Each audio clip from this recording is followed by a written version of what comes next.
Before we start, just a quick reminder to hit that subscribe button. Only 2% are subscribed. At 1,000 subscribers, I'll be posting a special video. I knew something was wrong the second I saw her laptop open.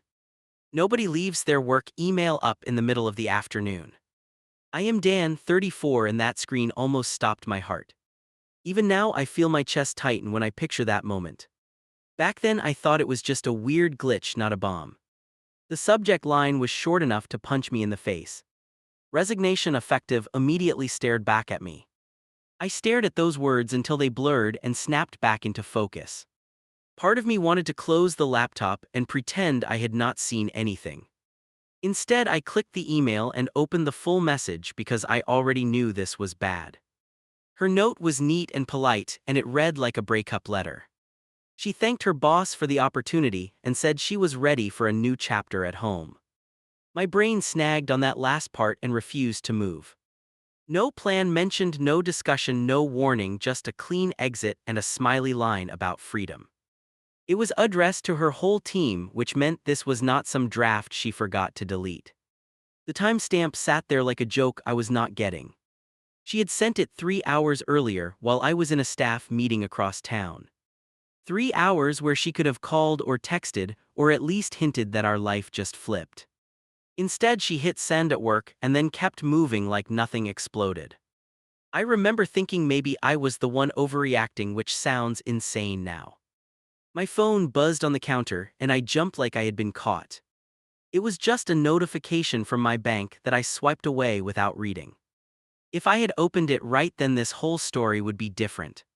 Instead, I kept staring at the laptop and listened to my own breathing because the house felt too quiet. I had the stupid thought that maybe this was some wild prank and she would jump out laughing. The garage door rumbled a second later, and that hope died fast. Her keys clinked against the bowl by the door and she called my name like any normal day. I snapped the laptop half closed and stepped back as if distance could hide the guilt on my face. I had been married long enough to know that move looked terrible. She walked in and froze when she saw the screen still glowing between us. "What are you doing home this early?" Her voice went tight very fast. I asked myself the same thing, but the words that came out were worse. I needed to know, and I also needed not to sound like a total creep. "I came home to grab something and your laptop was just open like this. You went through my stuff without asking." Her eyes flicked from the keyboard to my face. She sounded more shocked than angry, which somehow scared me even more. I did not scroll through anything, I just saw the subject and freaked out. My hand hovered over the trackpad like it could still erase what I had read. "So you saw it after all." She pulled her bag strap higher on her shoulder and did not move closer. "I saw that you resigned and that you called it a new chapter at home." The word home felt heavier than it should have, which was stupid because of course I like having her here. I just did not know we were doing that now and that I was finding out by accident. She dropped her bag onto the chair and let out a breath that sounded rehearsed. "I have been miserable there for months, you know that, and I finally snapped today. I want to be a stay-at-home wife and I am done pretending that job is worth my sanity." She watched me like I might clap and throw her a party for detonating our routine. I opened my mouth and nothing came out because part of me understood and another part felt slapped. "You could have told me last night or this morning or literally any time before hitting send." My voice came out lower than I expected, which almost made me sound calm. Inside, I was doing the math on every bill we had without even meaning to. "You are not just quitting a hobby, you are dropping half our income in one email." The word half hung there, and I hated myself for sounding like a walking calculator. She rolled her eyes and the first crack of real anger showed up on her face. "You always go straight to numbers, you never ask if I am actually okay. I have carried that place on my back for years and they do not care if I drop dead." She paced once across the room and then stopped like she hit an invisible wall. "I am choosing my life and my health and I thought you would be proud. I am not mad that you left a bad job, I am scared because you did it alone." That was the closest I could get to kind in that moment. I reached for her hand and she let me take it, but her fingers stayed stiff. We were both pretending this was a regular tough talk and not a complete rewrite of our lives. I kept thinking about that bank alert I had ignored and tried to shove it out of my head.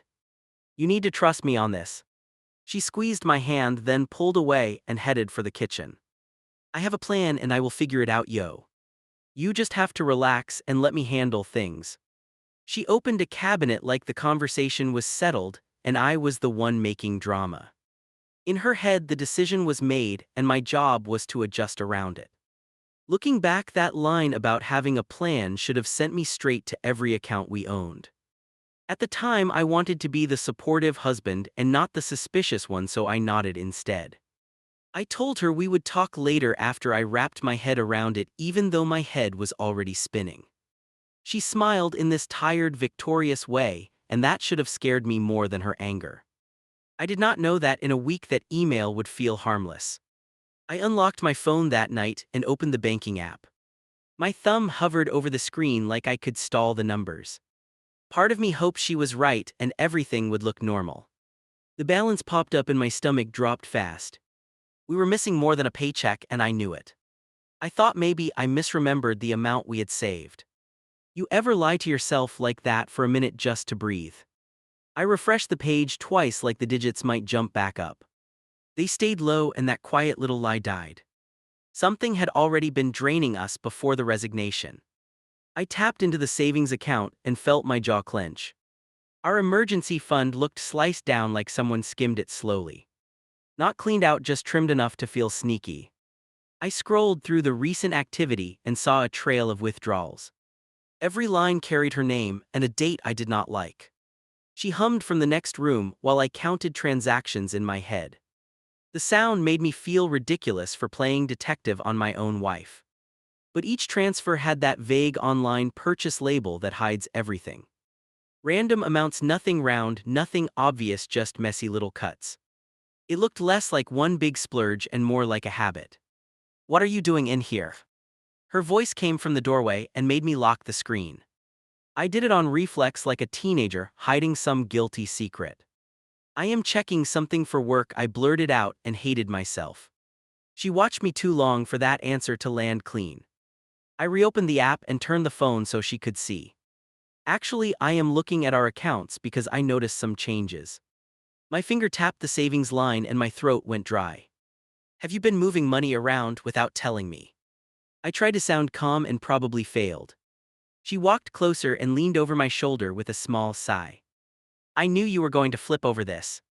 Her hand rested on my arm like I needed soothing.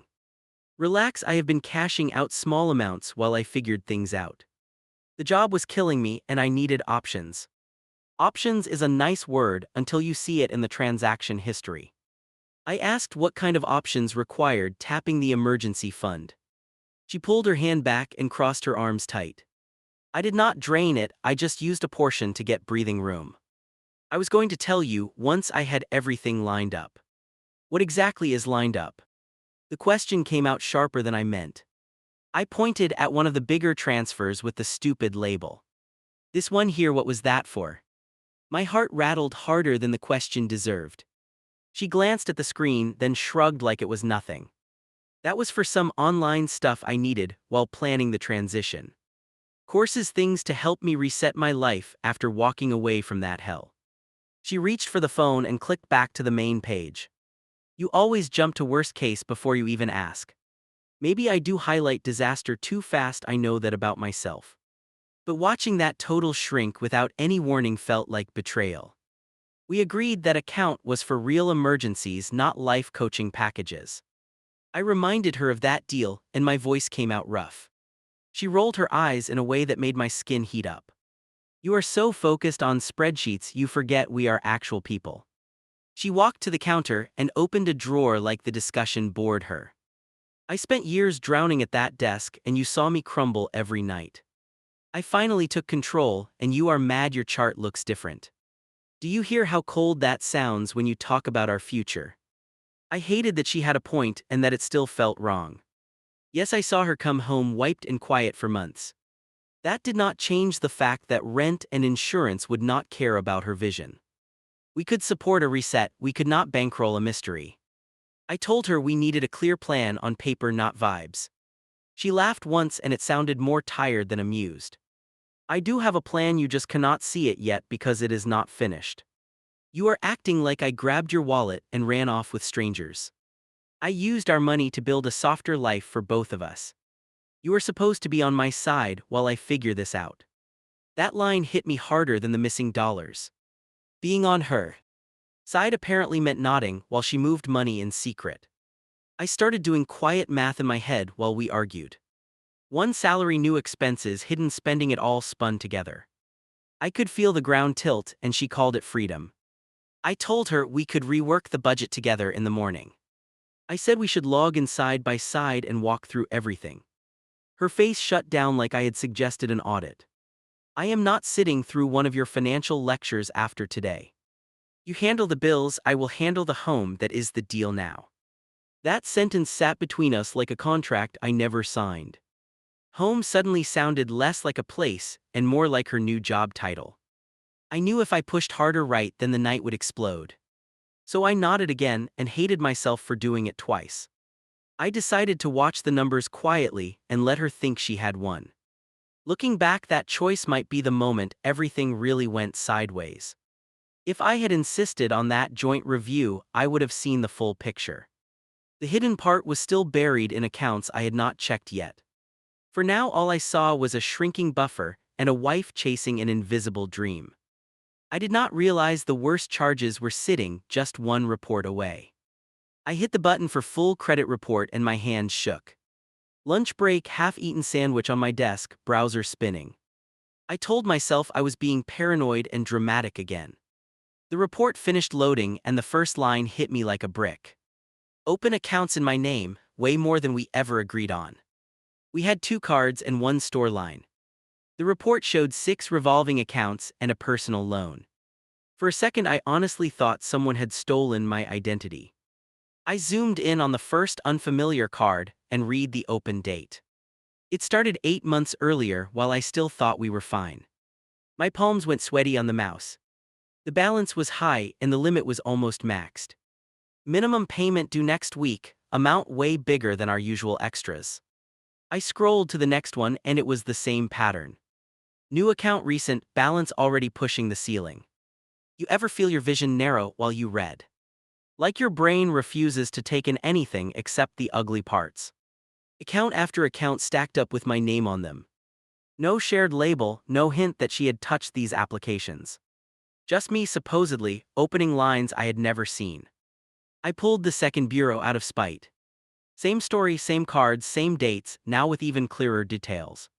The personal loan had a description that made my chest buzz. Purpose listed as debt consolidation and household expenses. I realized we had been floating our life on borrowed cash. I checked the timestamp on the loan and swallowed hard. It started right around the time she began talking about burnout. While I told her to hang on until a bonus came through. She was out there quietly stacking credit just to keep pace. All of it tied to my social and my name. My phone buzzed and I nearly dropped it. She had texted a photo of a smoothie with a heart emoji. No caption, just this casual little slice of her new afternoon. I stared at it way too long before typing anything back. Nice, looks good, I wrote while my throat felt like sand. Instead of answering her, I called the number on one account. The automated voice rattled off my balance and recent activity. Charges for online coaching, home goods, random deliveries, subscription stuff.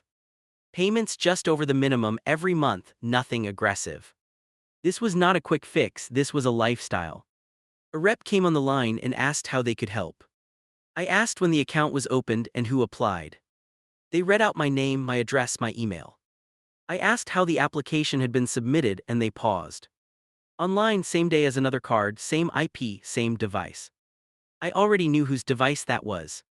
I ended the call with some weak excuse and sat there buzzing. Every excuse I had used to calm myself the night before melted. This was not just dipping into savings for breathing space. This was a whole secret system built behind my back. I screenshotted every account and sent her one message. Hey, we need to talk about something serious when you get a second. 3 little dots popped up instantly, then disappeared. A minute later, she replied with a different tone. Can it wait until tonight? I am in the middle of something. It could not wait, not really, but I forced myself to type sure. The rest of my workday felt like static in my ears. I nodded through meetings and pretended to take notes. Really, I just watched the clock and replayed that lone line. Household expenses, as if that made this a team decision. Driving home, I rehearsed a calm version of the conversation. Ask questions, do not yell, get the facts first. I told myself I wanted truth, not a win. Under all that noble talk, there was pure rage. I felt tricked in my own life, and that is a sick feeling. She was at the table when I walked in, laptop out. A planner lay open and she had a pen in her hand. She looked up with this bright smile that felt almost theatrical. Hey, perfect timing, I am working on our new routine. The word "our" scratched at me like sandpaper. I dropped my bag and opened my phone to the screenshots. We need to go through these right now. I laid the device between us and tapped the first image. Her smile vanished so fast it almost looked rehearsed. She knew exactly what she was looking at, no question. What is this? I made myself keep my voice level. I pointed at the unknown card with my name across the top. Then the next one, then the loan, one by one. When did we decide to build a second life on credit? She leaned back and crossed her arms like she was bracing. You went and pulled your reports behind my back.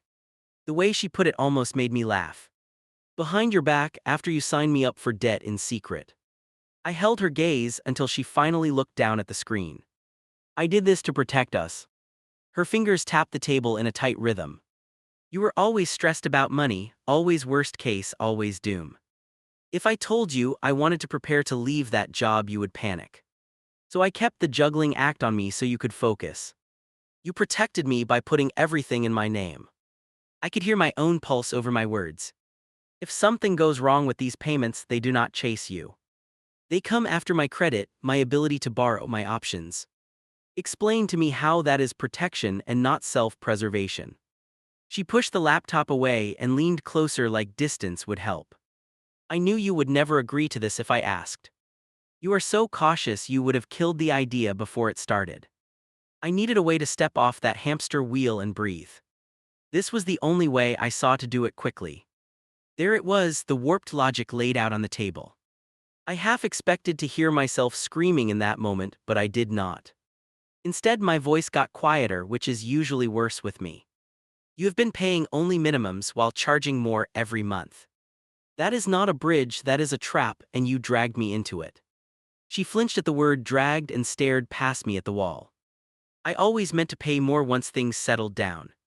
Then something else would hit, and I would tell myself next month.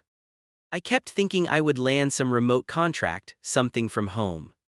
Once that happened, this whole structure would start coming down. Did you honestly believe you would make enough that fast? I heard the disbelief dripping off my own words.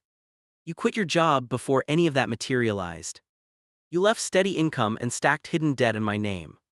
I do not know how to recognize you in this picture. She blinked hard a few times like she might cry, then steadied. I am trying to build us a better life, and you are acting like I robbed a bank. You get to keep your schedule, your little routines, your security. I took on the ugly part so you did not have to lie awake. You should be grateful I carried that load on my shoulders. That line almost broke something in me. Grateful that I was the one listed on every account. Thankful that if anything collapsed, it would land directly on me.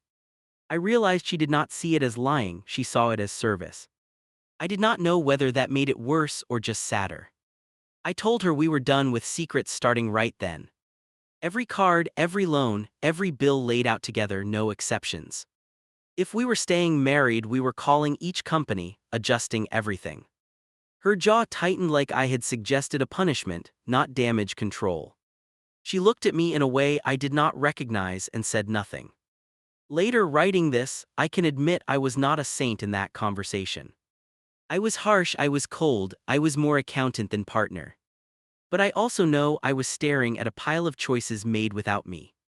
She called it carrying the burden alone, I call it rewriting the rules without consent. And this was still only the part I could see on paper. I laid the bills out across the table like a line of dominoes. Rent, insurance, car note, cards, loan, groceries. Each one in its own stack so I would not lose my nerve. My hands moved faster than my thoughts, and that is always a bad sign. I knew once she sat down we would not walk this back easily. She walked in with her phone in her hand and stopped short. Her gaze ran along the papers, then up to my face. Wow, that looks fun. She dropped the phone beside the stacks and pulled out a chair. Her tone tried for light, but her shoulders already braced for impact. I took a breath that did nothing to calm me. This is everything that must be paid in the next 30 days. Nothing extra, nothing fancy, just the bare minimum to keep us steady. I tapped each pile in order so she could follow the flow. Then I slid my paycheck stub onto the corn. Like a punchline. She glanced at the stub and gave a little shrug. You always make it work, you are good at that. Not this time. The words came out sharper than I planned. If I pay all of this as is, we are short by hundreds. She frowned at the number and leaned closer. That cannot be right, you are exaggerating again. I almost laughed. I wish I was stretching this to scare you. We are running in the red before we even eat. She poked one of the piles and shook her head. Half of this is your stuff from before we even met. That stung in a way she probably did not intend. Sure, some lines were mine originally, I never hid that. But the totals now included charges I had just discovered under my name. I did not bring up the secret accounts by detail again. We had already screamed about those and nothing changed. So I forced myself to focus on what came next, not what already hurt. We have two options. Increase income or cut lifestyle immediately and hard. She laughed once short and flat. I literally just redesigned my life and your first idea is downgrade it back. I am trying to stop us from drowning, not ruin your dream. I could hear how defensive I sounded even as I spoke. We cannot keep everything and magically avoid consequences. She pushed her chair back a few inches and crossed her arms tight. You always frame it like either I go back to being miserable or we end up under a bridge. Do you know that feeling when someone turns your fear into a joke? I felt my face heat and kept my voice slow.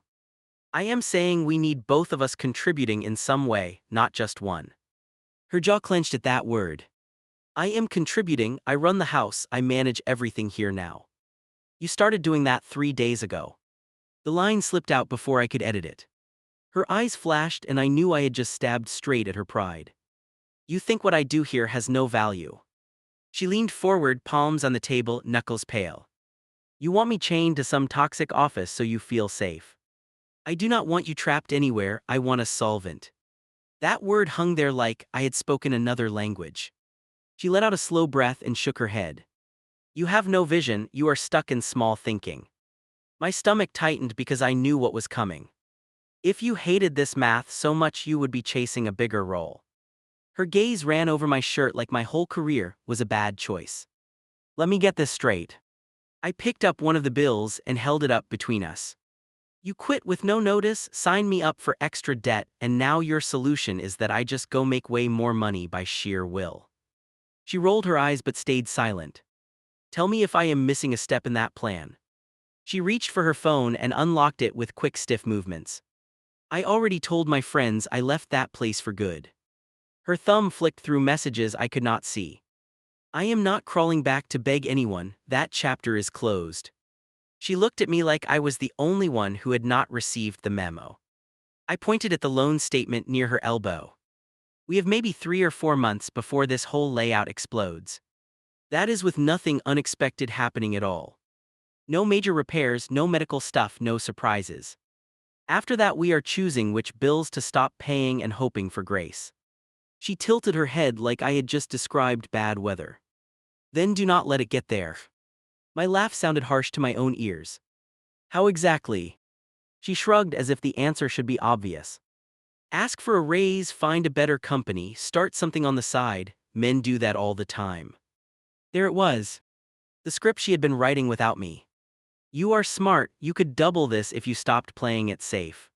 She tapped the paycheck stub like it insulted her personally. So your big move is that you become a full-time homemaker overnight and I become what? A walking ATM that just levels up on command. My voice rose before I could reel it in. She flinched but did not back down. A real partner would see this as an opportunity. She tossed the word partner out like bait. I pressed both hands flat on the table to stop them shaking. A real partner does not gamble with the other person's credit, then call it an opportunity. I knew I was starting to sound cruel, and I hated that. But I also felt backed into a corner I had not built. There is only so long you can play calm when the floor feels loose. Her phone buzzed and she snatched it up fast. She glanced at the screen and her whole expression shifted. It is my mom. She slid her finger across and put it on speaker without thinking. Hey, we were just talking about everything. Her mother's voice came through bright and sure. Good, I wanted to check how my brave girl is doing after walking away from that toxic mess. My chest tightened again. So she had told her already and framed herself as the lone hero. I stared at the table while they Why chatted. Honestly, he is freaking out about money. She looked straight at me while she said it. Acting like I burned the house down because I finally chose peace. I forced myself to jump in. I am concerned because we cannot cover our costs on one salary right now. There was a pause on the line and then a sharp little laugh. Well, of course you cannot if you never push yourself. Her mother did not even know the numbers, she did not care. Men in your position used to carry households on one income all the time. That sentence made my jaw ache. With respect, things cost more now than when you were our age. I tried to keep my tone neutral, but I am sure some edge slipped out. And we also discovered some extra debt that I did not know about. I looked at my wife when I said that and she looked away. I thought maybe that would slow her mom down. Instead, the voice on the phone sharpened. So she has been holding everything together while you sit comfortable, and now you call her irresponsible. That is not what I said. I pinched the bridge of my nose and stared at the piles. She put accounts in my name without telling me. That is serious. My wife cut in before her mom could answer. He is making it sound worse than it is. He always does this when he feels out of control. Of course he does. Her mother sighed loudly through the speaker. He should be grateful you are willing to devote yourself to home and future kids. The word kids slammed into me from nowhere. We had not even touched that topic in this whole disaster. Now I understood another piece of her fantasy. A cozy domestic life funded by a version of me that did not exist. My shoulders tensed so hard they hurt. I am not ungrateful. The words came out low and tight. I just cannot be the only one facing reality while everyone else calls it negativity. There is a difference between caution and sabotage. I do not know how to stress that more clearly. Her mother gave this long, disappointed little hum. Maybe you need to look at why you want to keep her small. That one landed. She had reframed my panic as jealousy of my own wife's freedom. I felt something go cold inside me. We are going in circles here. I reached for the phone and ended the call with a quick goodbye. My wife stared at me like I had slapped someone. Did you really just hang up on my mother? Her voice was quiet, which somehow felt worse than shouting. I set the phone down face first on the table. I am not going to stand here and be painted as the villain for asking how we pay rent. My throat burned and my hands would not unclench. If your family thinks I am trying to crush your dreams, then maybe they need the actual math. But I am done defending myself to them. She took a slow step back, eyes glossy but hard. This is exactly what I meant. You cannot stand the idea of me stepping into a softer life. I stared at the stacks between us and felt tired in my bones. A softer life for you right now means a harsher one for me. You are asking me to sprint while you sit in the shade. I am asking you to grow up. That snapped something I did not know was still intact. The room went oddly still in my memory at that point. I heard my own voice come out calm and icy. Maybe we should talk about separating then. She blinked like I had spoken another language. What are you talking about? If you want a provider who can just magically turn into someone else, maybe you should find one. I hated myself even as I said it. But the words kept rolling. I do not want to resent you for the next decade while I scramble to cover choices I never agreed to. I do not want to wake up one day and realize I stayed in a partnership where my only role was cash machine. If this is the life you insist on, then maybe we are not compatible. There it was, the ugly sentence you never think you will say in your own kitchen. We might need to consider divorce. She staggered back like I had swung at her. You would throw our marriage away over money. That line felt familiar from every cautionary story I ever heard. It still landed like a punch. I rubbed my forehead and tried to breathe through the guilt. It is not just numbers. My voice cracked on that word. It is lying, it is pressure, it is expectations I never agreed to. I am scared all the time now, and you call it ambition. I cannot live like that and still pretend I am okay. She stared at me for a long stretch with her lips pressed together. Then she grabbed her phone and walked out without another word. I stood there alone with the bills and the silence. Even now I can remember the way the table looked more clearly than her face. That was the moment I realized we had crossed out of normal fighting and into something else. I woke up on the couch with my neck locked. Blanket half on the floor, phone dead beside my hand. Her side of the bedroom was somewhere down the hall, very quiet. Third night out there in. D had already felt normal. You know that dread when something ugly becomes routine. I listened for movement and heard cabinet doors, then running water. No hello, no small talk, just noises of someone living around me. I walked into the kitchen and she did not look up. We traded a few basic lines about work and errands. Every word stayed on the surface like we were coworkers. After dinner I tried again because I am stubborn like that. Can we talk about yesterday without yelling? She rinsed a plate and kept her gaze on the sink. There is nothing new to say, you made your position clear. I heard the way she hit that word and backed off.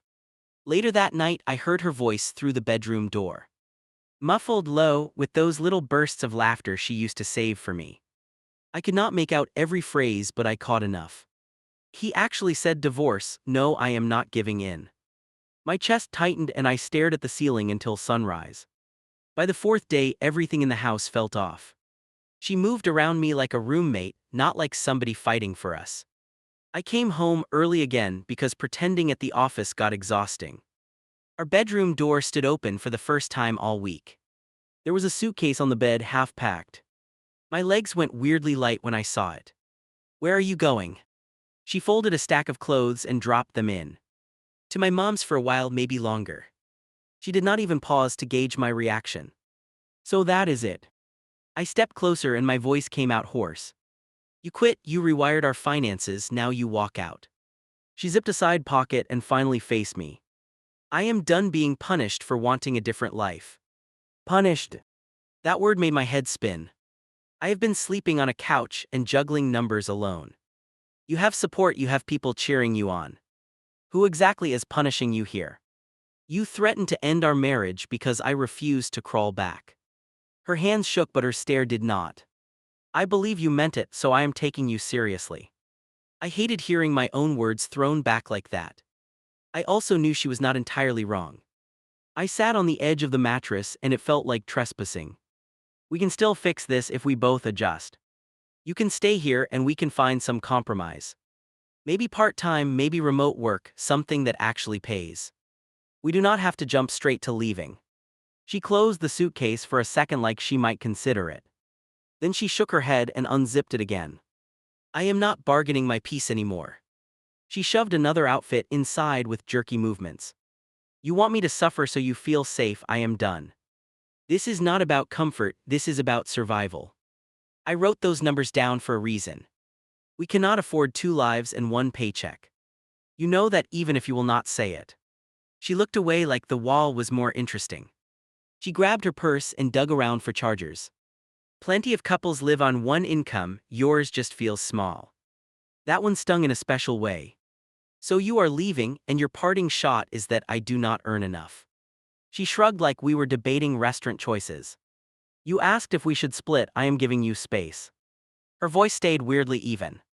You can use this time to step up, chase something bigger, show me we still fit. I laughed once because I did not know what else to do. So my audition for husband status is a higher salary.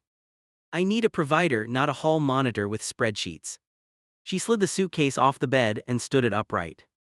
I already chose the stay-at-home path, I am not backtracking. Then she looked me dead in the eye. If you want that kind of wife, be the kind of man who can handle it. Say it clearly. I wanted to hear the whole thing laid bare. Are you really telling me to keep paying for everything while you live with your mom and wait? Her mouth tightened then relaxed. I am telling you to prove you can support a family without choking on it. You know that feeling when you finally stop bargaining in your head. I felt something settle sharp and cold. So if I do not magically level up, I lose you. If I do manage it, I get the version of you who lies about money. Help me understand why that is a prize. She flinched just a little. I lied because you make honest conversations impossible. She rolled the suitcase toward the door and did not slow down. You could have taken this as motivation, but you chose fear. The word fear hit harder than she probably expected. At the front door, she paused with her hand on the handle. You can call when you are ready to be supportive instead of controlling. Supportive in this new language meant silent and compliant. I stayed where I was because my knees would not move. Then the door opened and she wheeled her whole new life outside. The sound of the car starting cut through the quiet house. I watched from the window like a stranger, not a husband. No dramatic glance back, no last-second hug, nothing. She pulled away and turned the corner like it was any other errand. That ordinary little exit hurt more than any screaming match. I stood there a long time with my keys in my hand. Part of me wanted to jump in the car and follow.